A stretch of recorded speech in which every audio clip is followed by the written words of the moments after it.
ನೀವೆಲ್ಲ ಮೆಟ್ರೋಲ್ ಹೋಗಿ ಇಲ್ಲ ಗೌರ್ಮೆಂಟ್ ಬಸ್ಸಲ್ಲಿ ಹೋಗಿ ಅಂತ ಫಸ್ಟು ತಾಕೀತು ಮಾಡಲಿ. ಅವ್ರ ಮಂತ್ರಿಗಳಿಗೆ ತಾಕೀತು ಮಾಡಲಿ, ಸೆಂಟ್ರಲ್ ಮಿನಿಸ್ಟರ್ಗೆ ತಾಕೀತು ಮಾಡಲಿ, ಅವ್ರ ಸರ್ಕಾರ ಇರೋಂಥ ಎಲ್ಲ ಮಂತ್ರಿಗಳ ಹತ್ರ ಅವರು ತಾಕೀತು ಮಾಡಲಿ. ನೀವು ಯಾರು ಇನ್ಮೇಲೆ ಪೆಟ್ರೋಲ್ ಗಾಡೀಲಿ ಹೋಗಬೇಡಿ, ನೀವೆಲ್ಲ ಗೌರ್ಮೆಂಟ್ ಬಸ್ಸಲ್ಲಿ ಹೋಗಿ, ನೀವೆಲ್ಲ ಮೆಟ್ರೋಲ್ ಹೋಗಿ, ನೀವೆಲ್ಲ ಟ್ರೈನಲ್ಲಿ ಹೋಗಿ ಅಂತ ಫಸ್ಟ್ ಅವ್ರಿಗೆಲ್ಲ ಹೇಳಿ. ಫಸ್ಟು ನಾನು ನಡ್ಕೋಬೇಕು, ಆಮೇಲೆ ನಾವು ಬೇರೆ ಸಾಮಾನ್ಯ ಜನ ಕೇಳಬೇಕು. ಮೋದಿಯವರು ಹೇಳ್ತಾರೆ ಚಿನ್ನದ ಬೆಲೆ ಯಾಕೆ ಜಾಸ್ತಿ ಆಯಿತು ಅಂತ ಹೇಳ್ತಾ ಇಲ್ಲ. ಪೆಟ್ರೋಲ್ ಕಡಿಮೆ ಮಾಡಿ ಅಂತ ಹೇಳ್ತಾ ಇದ್ದಾರೆ, ಯಾಕಾಯ್ತು ಅಂತ ಹೇಳ್ತಾ ಇಲ್ಲ. ಜನಕ್ಕೆ ಯಾರಿಂದ ತೊಂದರೆ ಆಯಿತು ಅಂತ ಮೋದಿಯವರು ಎಕ್ಸ್ಪ್ಲೇನ್ ಮಾಡಬೇಕು.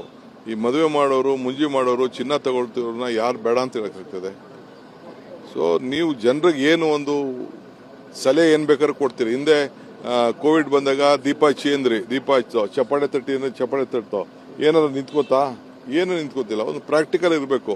ಯಾರು ಇದನ್ನ ಪಾಪ ಜೀವನದಲ್ಲಿ ಮದುವೆ ಆಯ್ತಾರೆ, ಚಿನ್ನ ಇದನ್ನ ತಾಲಿ ಕಟ್ಕೊಳ್ಳೋರು, ಒಂದು ಸರ ಮಾಡ್ಕೊಳ್ಳೋರನ್ನ ನಾವು ಬೇಡನಕ್ಕಾಗ್ತದಾ? ಸೊ ಅದೆಲ್ಲ ಮಾಡೋಕ್ಕಾಗಲ್ಲ.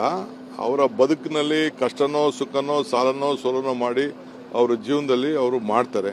ಈಗ ಓಡಾಡೋರ್ನೆಲ್ಲ ಗೌರ್ಮೆಂಟ್ ಬಸ್ಸಲ್ಲಿ ಓಡಾಡಿ ಅಂದ್ರೆ ಆಗ್ತದ? ಈಗ ಫಸ್ಟು ಆಫೀಸರ್ಗಳಿಗೆಲ್ಲ ಹೇಳಪ್ಪ, ಸೆಂಟ್ರಲ್ ಗೌರ್ಮೆಂಟ್ ಆಫೀಸರ್ಸು, ನೀವು ಯಾರು ಗೌರ್ಮೆಂಟ್ ಇದರಲ್ಲಿ ನಿಮ್ಮ ಗಾಡಿಗಳಲ್ಲಿ ಓಡಬೇಡಿ, ನೀವೆಲ್ಲ ಮೆಟ್ರೋಲ್ ಹೋಗಿ ಇಲ್ಲ ಗೌರ್ಮೆಂಟ್ ಬಸ್ಸಲ್ಲಿ ಹೋಗಿ ಅಂತ ಫಸ್ಟು ತಾಕೀತು ಮಾಡಲಿ. ಅವ್ರ ಮಂತ್ರಿಗಳಿಗೆ ತಾಕೀತು ಮಾಡಲಿ, ಸೆಂಟ್ರಲ್ ಮಿನಿಸ್ಟರ್ಗೆ ತಾಕೀತು ಮಾಡಲಿ, ಅವ್ರ ಸರ್ಕಾರ ಇರೋಂಥ ಎಲ್ಲ ಮಂತ್ರಿಗಳ ಹತ್ರ ಅವರು ತಾಕೀತು ಮಾಡಲಿ. ನೀವು ಯಾರು ಇನ್ಮೇಲೆ ಪೆಟ್ರೋಲ್ ಗಾಡೀಲಿ ಹೋಗಬೇಡಿ, ನೀವೆಲ್ಲ ಗೌರ್ಮೆಂಟ್ ಬಸ್ಸಲ್ಲಿ ಹೋಗಿ, ನೀವೆಲ್ಲ ಮೆಟ್ರೋಲ್ ಹೋಗಿ, ನೀವೆಲ್ಲ ಟ್ರೈನಲ್ಲಿ ಹೋಗಿ ಅಂತ ಫಸ್ಟ್ ಅವ್ರಿಗೆಲ್ಲ ಹೇಳಿ. ಫಸ್ಟು ನಾನು ನಡ್ಕೋಬೇಕು, ಆಮೇಲೆ ನಾವು ಬೇರೆ ಸಾಮಾನ್ಯ ಜನ ಕೇಳಬೇಕು. ನನಗೆ ಐಷಾರಾಮಿ ಕಾರ್ ಇಟ್ಕೊಬಿಟ್ಟು ನಾನು ಮಾತ್ರ ಓಡಾಡೋದು, ಸಾಮಾನ್ಯ ಜನ ಓಡಾಡೋದು ಅದೆಲ್ಲ ಆಗದೆ ಹೋಗ್ತದೆ. ಕೆಲವು ಜಗತ್ತಿನ ಪರಿಸ್ಥಿತಿ ಸರಿ ಇಲ್ಲ, ಕೆಲವೊಂದ್ಸಲ ತ್ಯಾಗಕ್ಕೂ ಸಿದ್ಧವಾಗಿರಿ. ಸರಿ, ತ್ಯಾಗ ಫಸ್ಟು ನಮ್ಮಿಂದ ಶುರು ಮಾಡಿಸ್ಲಿ ಅಂತ ಹೇಳ್ತಾ ಇರೋದು. ಮಂತ್ರಿಗಳಿಂದ, ಗೌರ್ಮೆಂಟ್, ಸೆಂಟ್ರಲ್ ಗೌರ್ಮೆಂಟ್ ಅಫಿಷಿಯಲ್ಸ್ ಇಂದ, ಇವರ ರಾಜ್ಯದಲ್ಲಿರುವಂಥ ಎಲ್ಲ ಸ್ಟೇಟ್ ಗೌರ್ಮೆಂಟ್ ಅಫಿಷಿಯಲ್ಸ್ ಇಂದ ತ್ಯಾಗ ಶುರು ಮಾಡಲಿ.